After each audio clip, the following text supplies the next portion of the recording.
परब्रह्म पुरुषोत्तम भगवान श्री स्वामी नारायण सन 1781 के 3 अप्रैल के दिन उत्तर भारत में अयोध्या के निकट स्थित छपिया गांव में प्रकट हुए।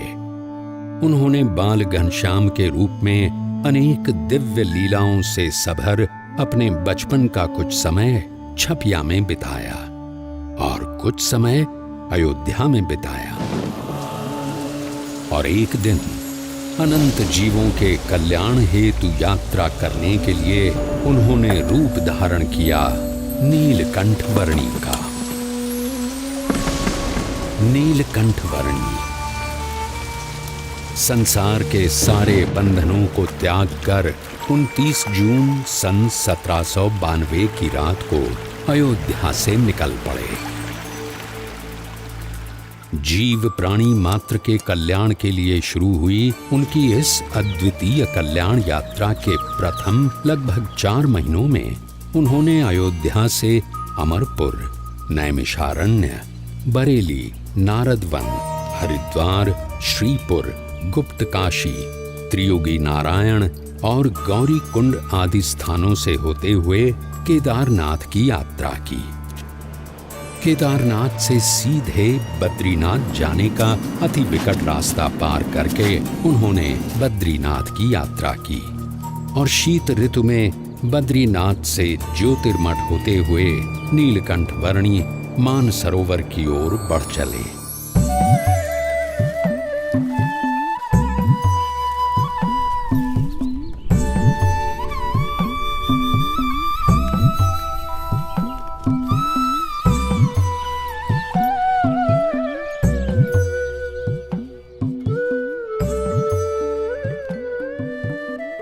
सत्यं वद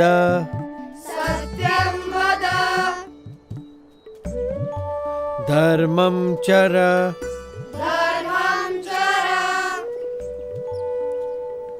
सत्यान्न प्रमदितव्यम्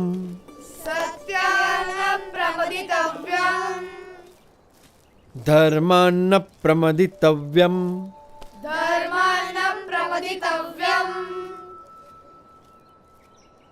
धर्म पालन, अहिंसा, सेवा, यह सब अच्छे मनुष्य जीवन के लक्षण हैं और इसीलिए इन सब सद्गुणों को अपनाते हुए परोपकारी जीवन जीना चाहिए। उसी में मनुष्य जीवन की सार्थकता है।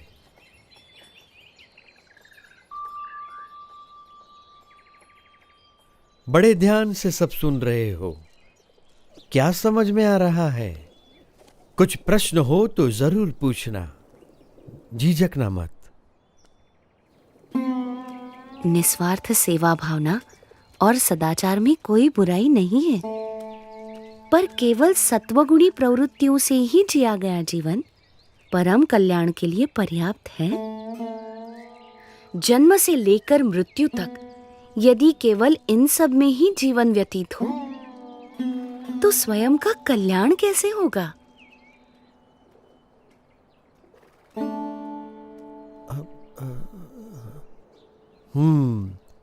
बड़े गुणी लगते हो, विद्याभ्यासी भी लगते हो और तर्क भी बहुत अच्छी तरह से प्रस्तुत कर लेते हो। तो आप ही बताओ, आपका क्या विचार है? मनुष्य को कैसा जीवन जीना चाहिए? ऐसा जीवन जो उस उच्चतम विद्या को पाने के लिए जिया गया हो, जिसे जानने के बाद और कुछ भी जानना बाकी न रह जाए। पर ऐसी कौन सी विद्या है? ब्रह्म विद्या, जिससे अपने अहंकार, स्वभाव, अज्ञान, इंद्रियों एवं अंतःकरण की गुलामी, हर प्रकार के दुख, सारे बंधन, जन्म मरण के चक्कर, इन सब से मुक्ति पाकर आत्यंतिक कल्याण प्राप्त होता है। पर केवल स्वयं के कल्याण के लिए जिया गया जीवन स्वार्थ सिद्धि का पर्याय बनकर ही नहीं रह जाएगा। यदि व्यक्ति यथार्थ रूप से आत्यंतिक कल्याण के मार्ग पर चल पड़े तो उसका जीवन अपने आप ही सबके लिए कल्याणकारी बन रहता है, एक यज्ञ के समान बन जाता है। सबकी भलाई का यज्ञ, सबकी सेवा का यज्ञ, सबके कल्याण का यज्ञ। अच्छा। अब पर आप हो कौन? मैं नीलकंठ हूँ। आप इस उम्र में ऐसे अकेले क्यों निकल पड़े हो? सबको परम कल्याण के मार्ग पर प्रेरित करने के लिए यही मेरे जीवन का उद्देश्य है। उम्र से तो आप शिष्य जैसे लगते हो, पर ज्ञान से गुरु हो।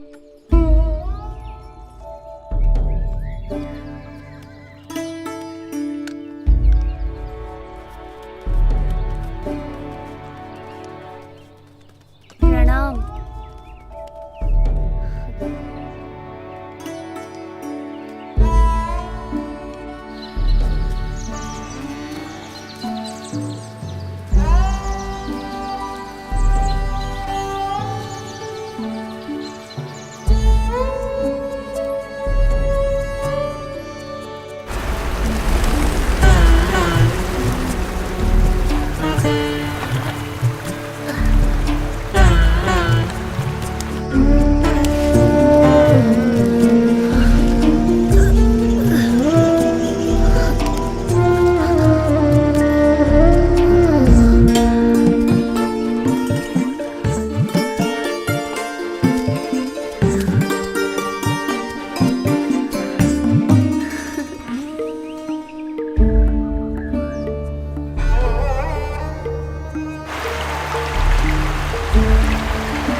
जन्म मनुष्य का दुर्लभ जानी, जो जन मुक्ति चाहवे।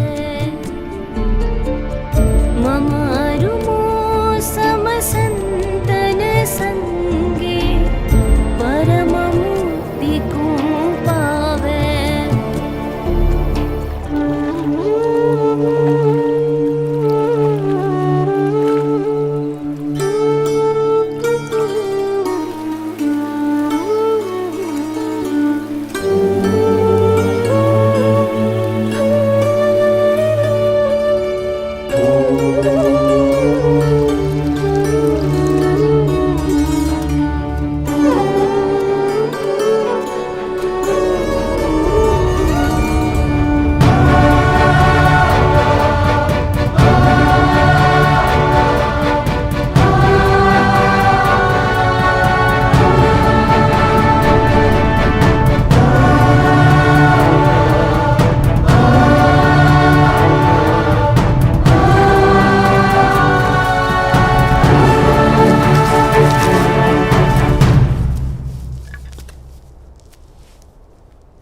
मानसरोवर जाते हुए रास्ते में नीलकंठ वर्णी पुण्यवंत तपोभूमि बद्रीवन में आए। वहां असाधारण तपश्चर्या करने का संकल्प लेकर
बद्री वन में अविरत 3 मास तक असाधारण तपश्चर्या करने के बाद भी नीलकंठ वर्णी और ऊपर मानसरोवर जाने के लिए उत्सुक थे और निश्चिंत थे।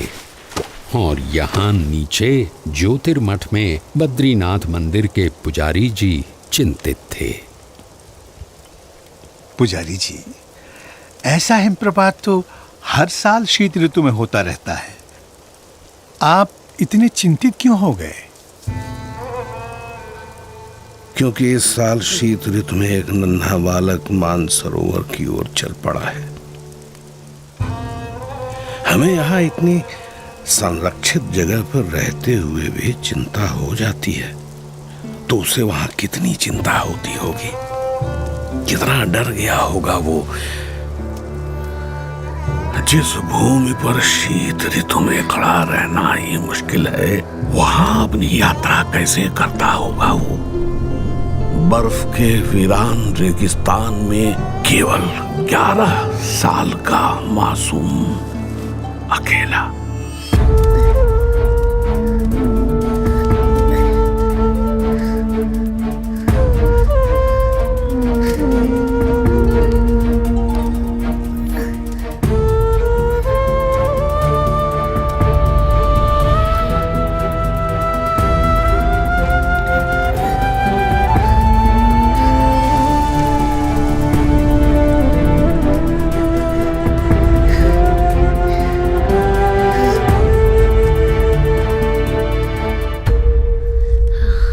रुके हुए रास्तों से भी मार्ग निकालकर नीलकंठ वर्णी आगे बढ़ रहे थे।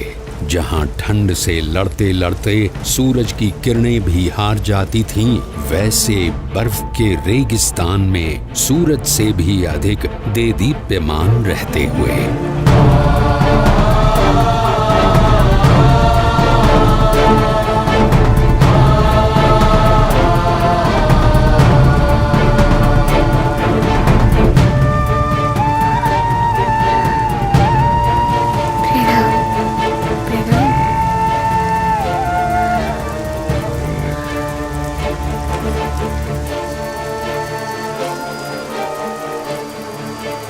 सन 1793 की शीत ऋतु के प्रारंभ में नीलकंठ वर्णी ज्योतिर्मठ से बढ़ चले थे और शीत ऋतु के बढ़ते हुए प्रभाव के साथ उनके चरण और आगे बढ़ रहे थे, भारत के उत्तर में तिब्बत में स्थित मानसरोवर की ओर।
किसी भी प्रकार की आपदाओं से ऊपर उठकर अपनी यात्रा को अविरत रखने की स्वाभाविक प्रकृति के अनुसार नीलकंठवर्णी बढ़ चले विश्व के सबसे ऊंचाई पर स्थित प्रदेश तिब्बत में।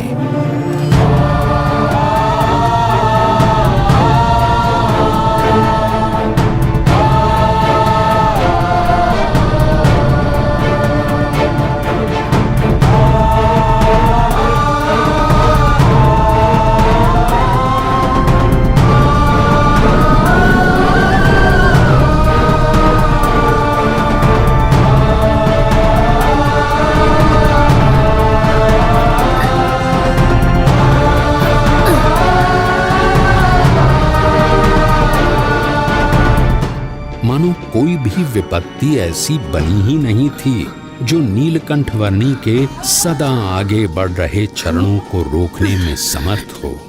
चाहे वो सफेद बर्फ से प्रतिबिंबित होकर आंखों को चौंधिया देने वाली सूरज की किरणें हों या साक्षात मृत्यु के समान उमड़ते बवंडर।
नीलकंठवर्णी ने अपनी यात्रा को जारी रखा हिमालय के शिखरों से भरे हुए प्रदेश तिब्बत में।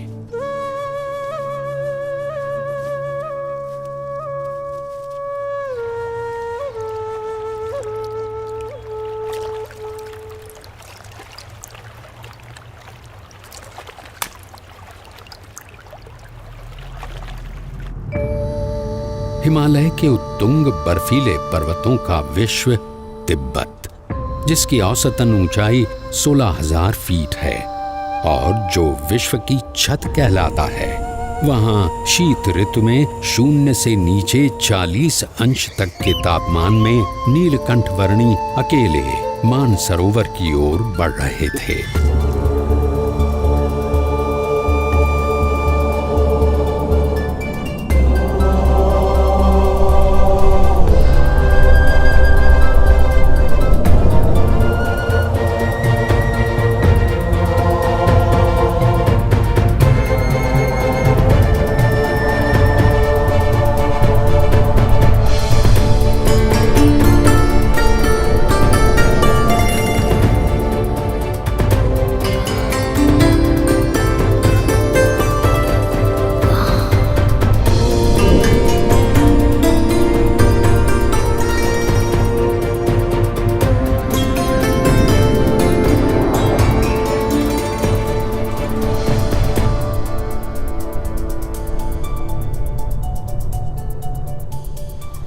परमात्मनि यो रक्तो विरक्तो अपरमात्मनि।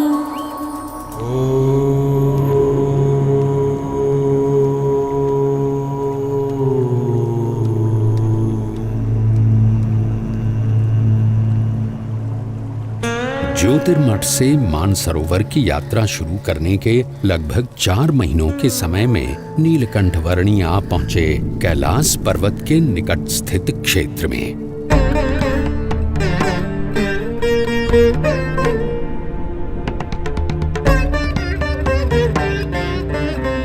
लगभग 21,700 फीट ऊंचे कैलाश पर्वत की तलहटी में राक्षस ताल सरोवर के निकट लगभग 15,000 फीट की ऊंचाई पर स्थित विश्व के सबसे ऊंचे मीठे जल के सरोवर मानसरोवर पर नीलकंठवर्णी आ पहुंचे।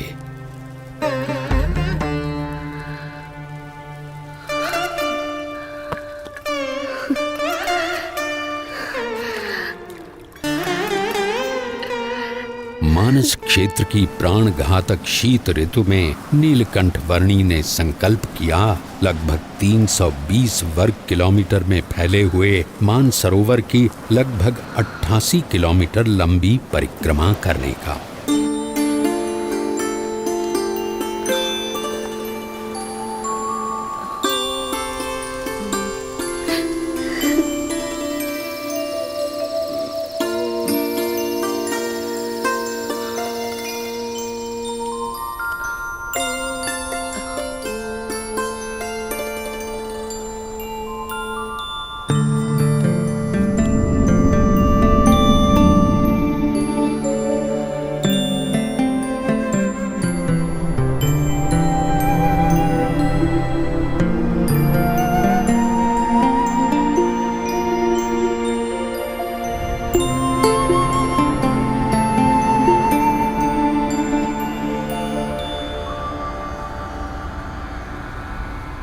धर्म नियम और भक्ति क्रियाओं के पालन में कोई भी समझौता न करके नीलकंठ वर्णी मुमुक्षु मात्र के लिए जैसे एक उदाहरण प्रस्थापित कर रहे थे।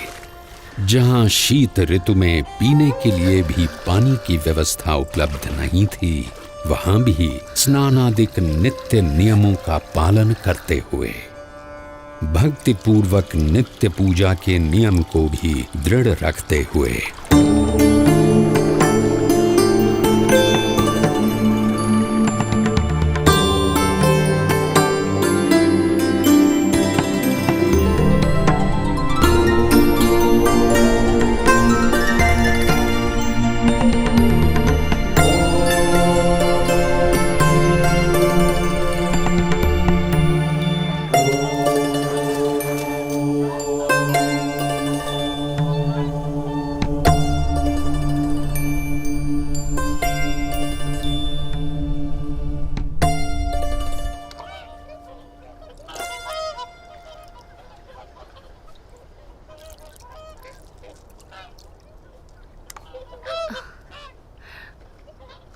इस जन्म में आप सब हंस हैं और अगले जन्म में आप मेरे परम हंस बनेंगे।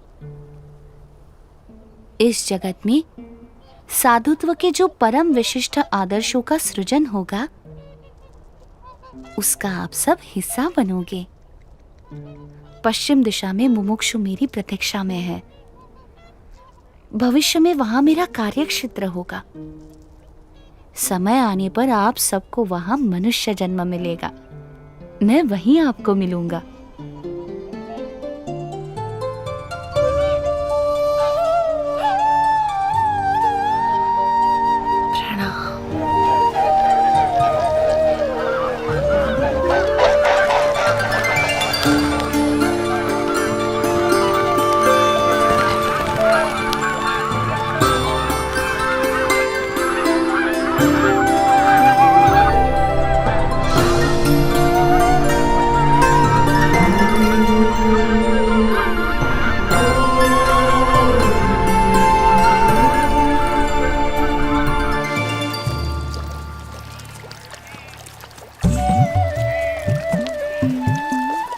शीत ऋतु तिब्बत प्रदेश में बिताकर नीलकंठ वर्णी पुनः बद्रीनाथ जाने के लिए निकल पड़े।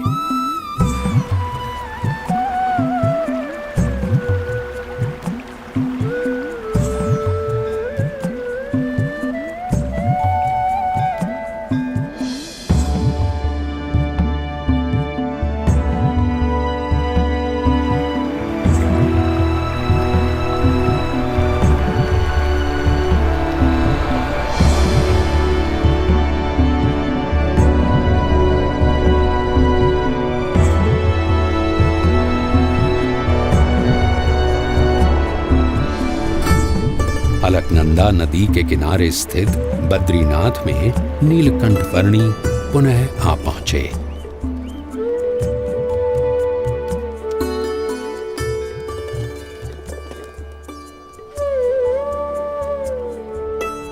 जय बद्रीनाथ जी की जय बद्री विशाल, जय बद्री।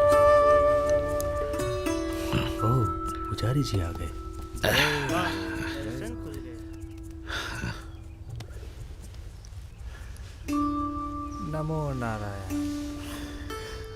नमो नारायण। जय बद्रीनाथ पुजारी जी।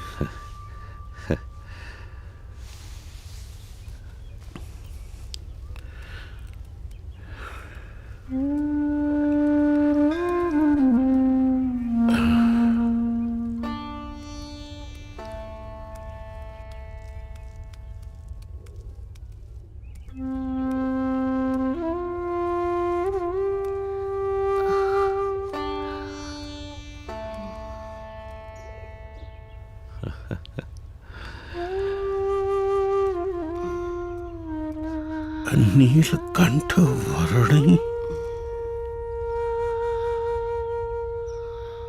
आप नीलकंठ वर्णी हो? जी पुजारी जी। अरे प्रभु,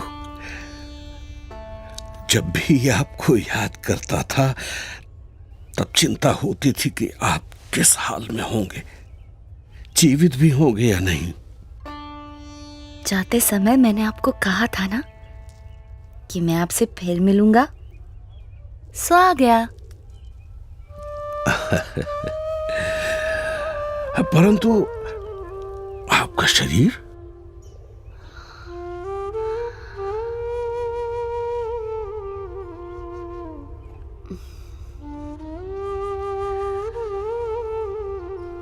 कितना दुबला पतला हो गया है।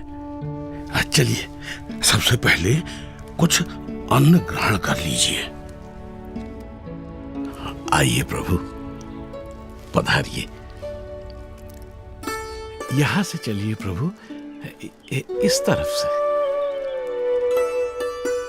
पधारिए।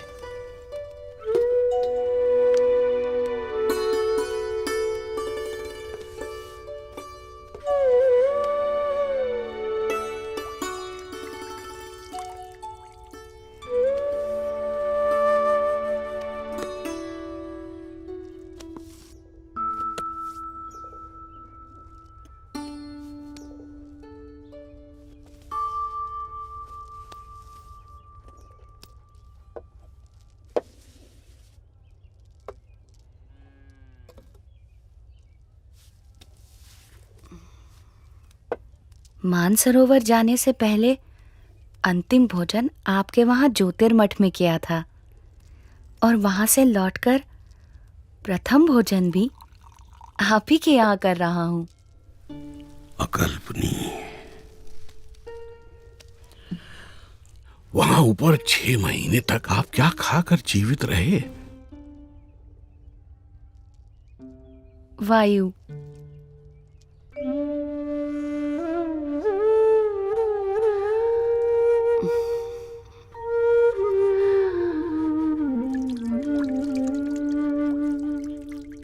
मुमुक्षुओं के भावों को परख कर उन्हें अपने संबंध से कल्याण के मार्ग पर प्रेरित करते रहने का नित्य क्रम नीलकंठ वर्णी ने अखंड रखा था।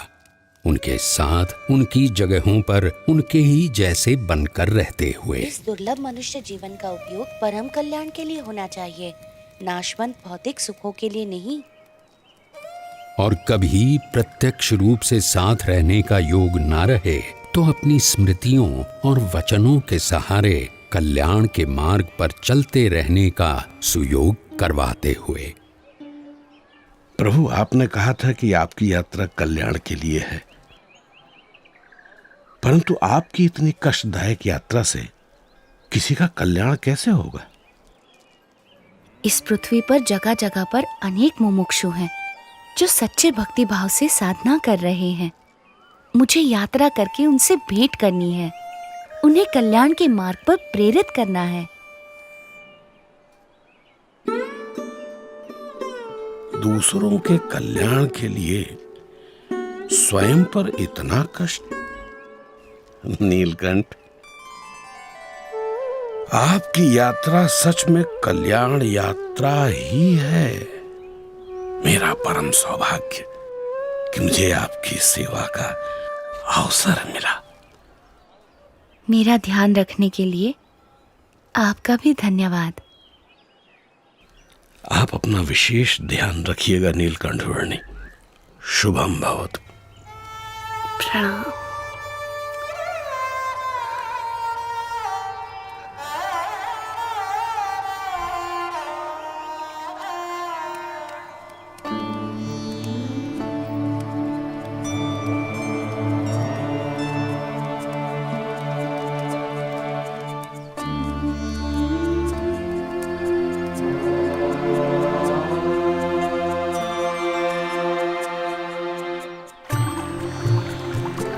गंगा के प्रवाह समान अविरत और गतिशील ऐसी अपनी कल्याण यात्रा में नीलकंठ वर्णी बद्रीनाथ से गंगोत्री जाने के लिए बढ़ चले, और वो भी कोई सीधा सादा रास्ता न चुनते हुए बद्रीनाथ से सीधे गंगोत्री जाने के अति विकट मार्ग पर बर्फ की समाधि जैसे प्रदेश में बर्फ की आंधियों, बर्फ के प्रपातों और बर्फ के तांडवों को पार करते हुए।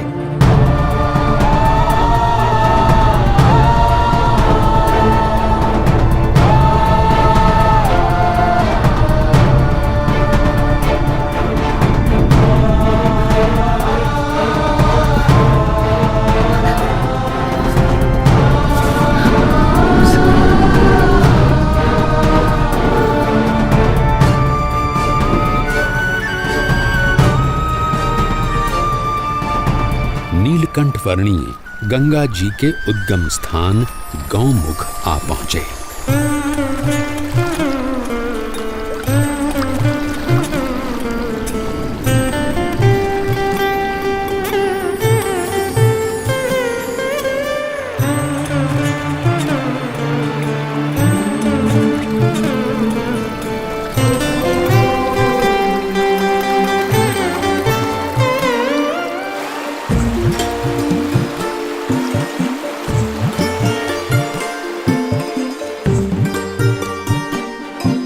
नीलकंठ वर्णी गंगोत्री आ पहुंचे और वहां से हरिद्वार आ पहुंचे। सर्वोत्कृष्ट कल्याण की प्राप्ति के लिए सच्चे गुरु के मार्गदर्शन के अनुसार दुर्लभ मनुष्य देह का उपयोग कर लेना चाहिए।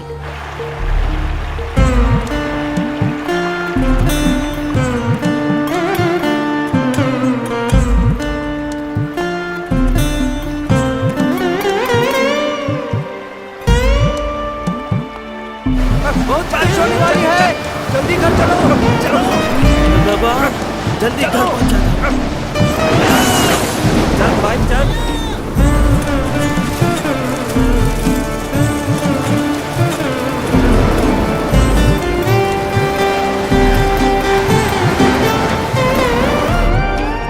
नीलकंठ वर्णी आ पहुंचे अयोध्या में, जहां से लगभग 1 साल पहले उन्होंने अपनी इस कल्याण यात्रा का प्रारंभ किया था। अरे गसीदार जी कैसे हो? जिसकी गली गली में नीलकंठ वर्णी के बाल घनश्याम स्वरूप की अनेक स्मृतियों के भंडार भरे हुए थे, उस अयोध्या नगरी में सब कुछ पूर्ववत यथावत लग रहा था।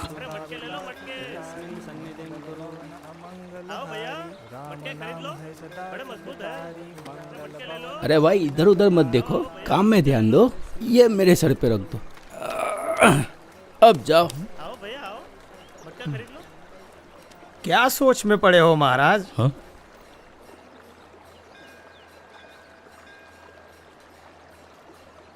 सोच रहा हूं कि ये संसार का चक्कर भी अजीब है। हर कोई अपने कारोबार में लगा पड़ा है, शायद ये सोचकर कि उनके बिना सब कुछ अटक जाएगा। पर सच तो ये है कि यहाँ एक दिन हर एक को अटक जाना है, और यहाँ से अटक कर वहाँ चले गए। फिर यहाँ का क्या? कुछ खास नहीं, थोड़े दिनों का विरह, थोड़ा रोना धोना, थोड़ा शोक, और उसके बाद वही उद्यम। सब कुछ यथावत, जैसे थे वैसे। किसी को किसी के होने या न होने से कुछ खास फर्क नहीं पड़ता। सब अपने अपने मसले में है। सही कहा आपने। हा? इंसान अपने नश्वर कार्यों में ही इतना मग्न है कि स्वयं परमात्मा भी उसके सामने प्रकट हो तो उन्हें भी पहचानने की तसदी न ले। परमात्मा सामने और प्रकट? हाँ, जब भी जीव को इस पृथ्वी पर मनुष्य देह मिलता है, तब परमात्मा किसी न किसी रूप में पृथ्वी पर जरूर प्रकट होते हैं। यदि मुमुक्षु को उनका यथार्थ प्रसंग हो तो उसकी मुक्ति का मार्ग खुल जाता है। वैसे यहाँ से मुक्तिनाथ जाने के लिए कौन सा मार्ग उचित रहेगा? बताओ भाई।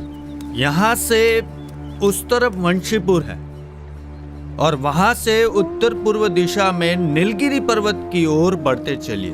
अरे सब लोग यहाँ आ जाओ, चलो चलो, भोजन तैयार है। प्रणाम।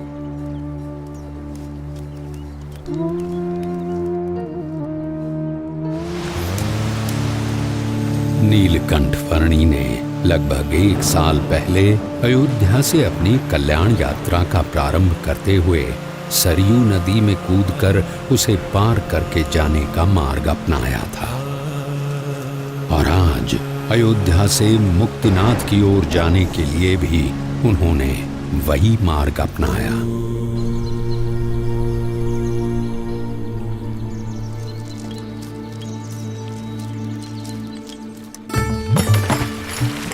सरयू नदी को पार करके मुक्तिनाथ की ओर बढ़ चले नीलकंठ वर्णी हरैया गांव में आए। ये लीजिए, कुछ भोजन कर लीजिए वर्णी जी।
प्रणाम प्रभु।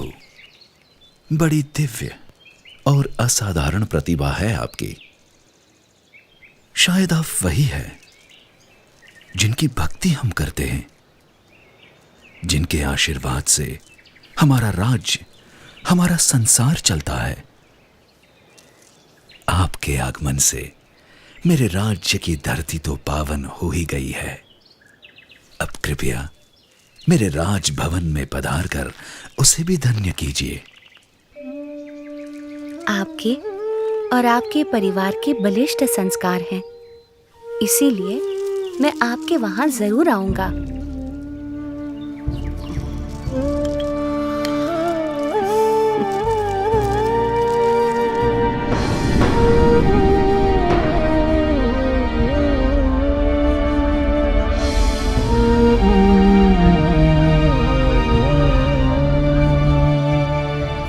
नीलकंठवर्णी वंशीपुर गांव आ पहुंचे। कोई कहियो रे प्रभु आवन की, कोई कहियो प्रभु आवन की, मन भावन की, प्रभु आवन की, मन भावन की, कोई कहियो रे प्रभु आवन की, कोई कहियो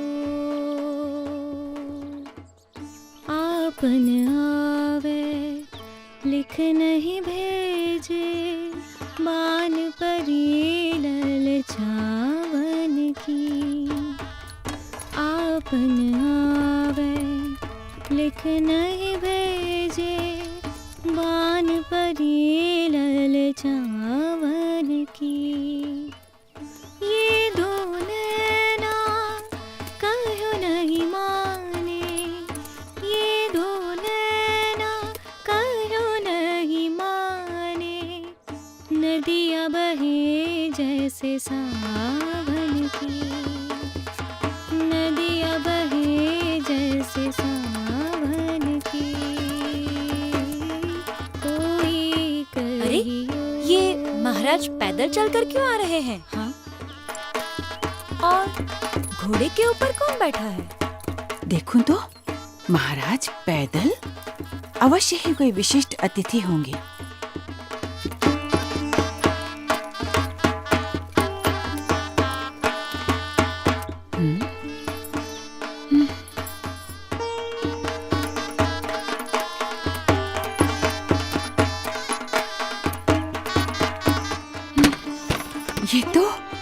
ये तो सच में कोई दिव्य व्यक्ति हैं।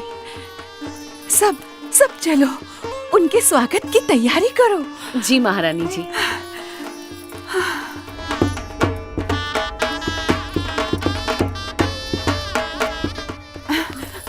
और सुनो, राजकुमारी ईला और सुशीला को भी बुला लो।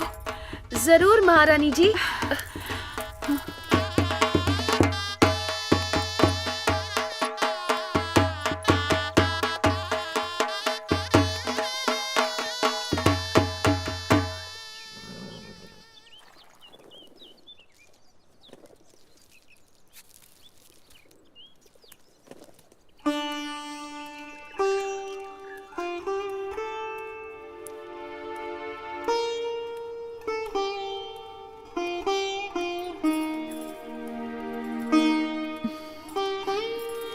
प्रणाम।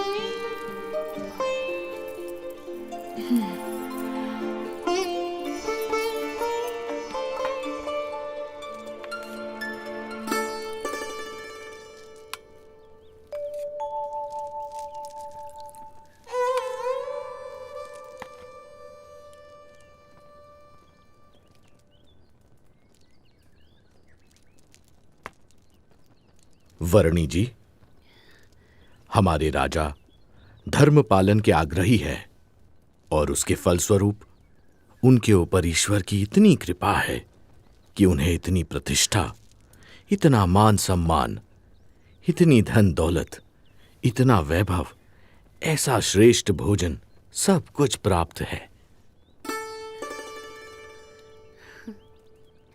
धर्म का संबंध केवल धन दौलत, पद प्रतिष्ठा, मान सम्मान, बाह्य वैभव और बाह्य व्यक्तित्व से नहीं, किंतु आंतरिक प्रतिभा से है।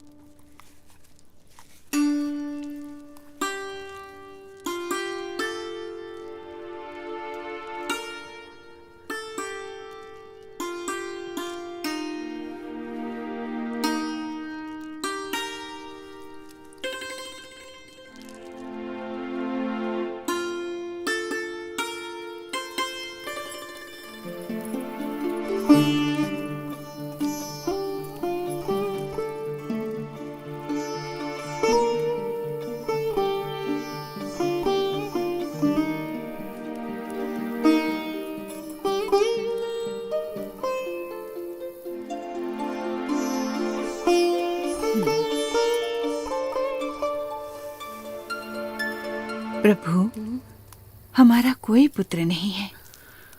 उस बात से मैं चिंतित रहती थी, पर अब आपके आने से मेरे पुत्र की कमी पूरी हो गई। अब आप यहीं रुक जाइए। आपके पूर्व जन्मों के संस्कार हैं और आपका भक्ति भाव भी है, इसीलिए मैं यहाँ आया हूँ। और आपकी तरह और कई मुमुक्षुओं को भी मुझे मिलना है।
मन ही मन में बड़ा मुस्कुरा रही हो, क्या सोच रही हो?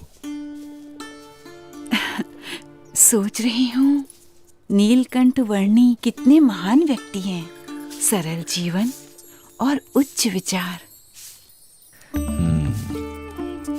और हमारी ईला और सुशीला भी कितने भक्तिभाव से उनकी सेवा में जुड़ गई हैं।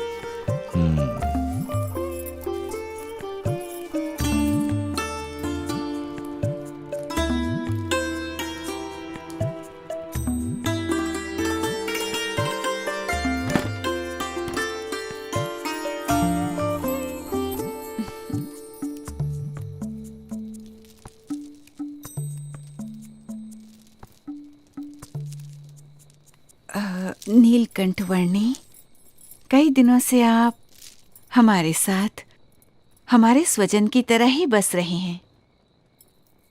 और केवल हम ही नहीं, पर यहाँ छोटा बड़ा हर कोई आपको अपना स्वजन समझने लगा है।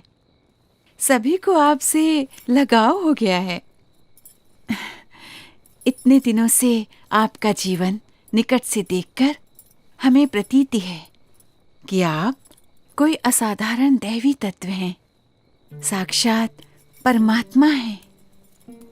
ये सब देखकर मेरे मन में एक विचार आ रहा है कि यदि आप हमेशा के लिए हमारे स्वजन बनकर रह जाएं, तो कितना अच्छा होगा। यदि समझ में आए तो मैं तो हमेशा के लिए सबका स्वजन हूँ, एक सच्चे स्वजन की तरह हमेशा सबके साथ ही रहता हूँ। अब हमारी अपेक्षा है कि हम ये सब कुछ त्याग कर आपके चरणों में न्योछावर करके मोक्ष के काम में ध्यान दें। और हमारी सारी धन दौलत, हमारी सारी संपत्ति, हमारा राज्य और ईला और सुशीला को भी आपको सौंप दें। हमारी पुत्रियों से ब्याह करके हमारा सब कुछ स्वीकार कर लीजिए नीलकंठ।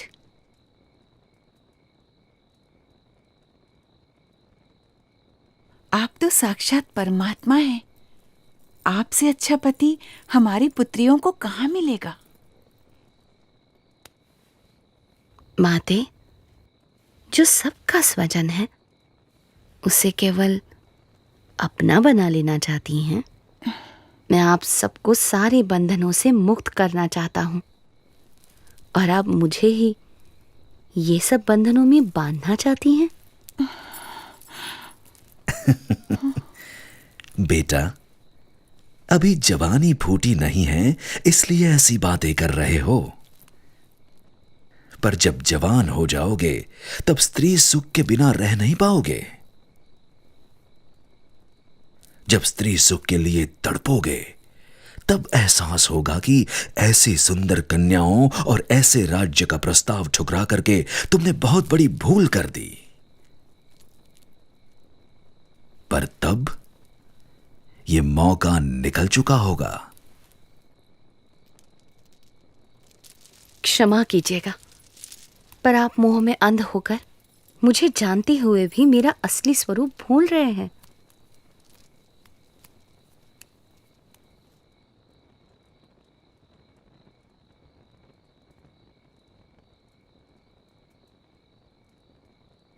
यही तो माया का प्रभाव है कि जो परमात्मा की उपस्थिति में भी आपको परमात्मा का सुख लेने नहीं देता है, और ऊपर से साक्षात परमात्मा में भी माया का भाव लाकर रख देता है।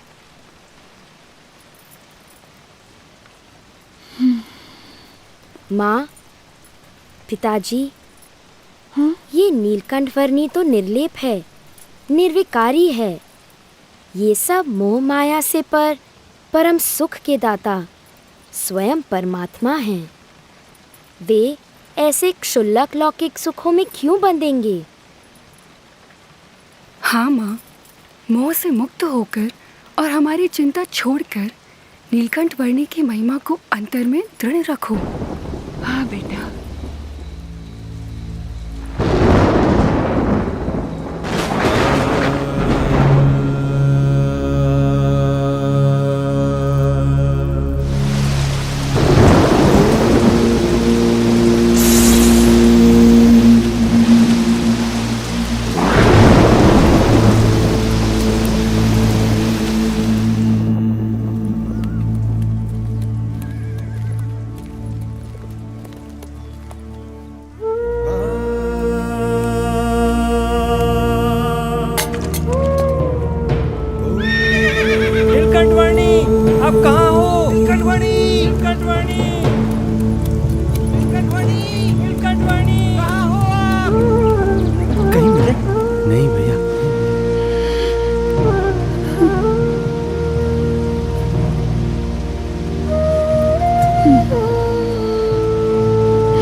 सुबह से लेकर अब तक हमने नीलकंठ वर्णी को हर दिशा में ढूंढा, पर वो कहीं नहीं मिले।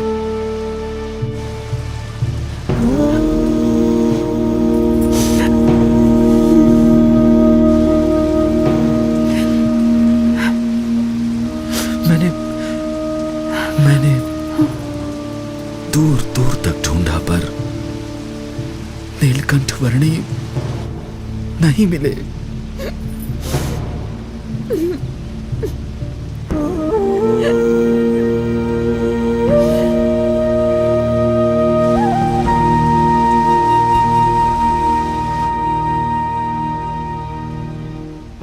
माँ, वे चले तो गए हैं, पर हमें सच्ची समझ देकर गए हैं, हमारा कल्याण करके गए हैं।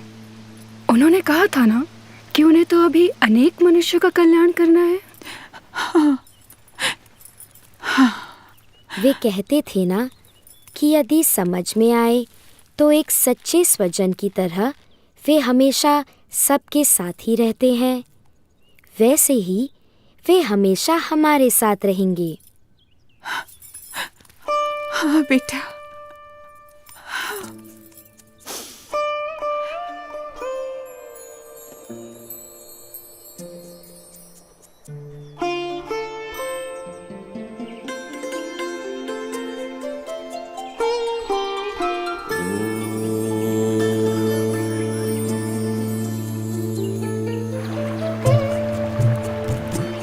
हर एक को हर बंधन से मुक्त करके परम कल्याण के मार्ग पर प्रेरित करने के लिए जिनकी ये कल्याण यात्रा थी, वो नीलकंठवर्णी किसी भी प्रकार के मायिक बंधनों में बंधकर कैसे रह सकते थे। अपनी कल्याण यात्रा को अविरत रखते हुए नीलकंठ वर्णी बढ़ चले वंशीपुर से मुक्तिनाथ की ओर।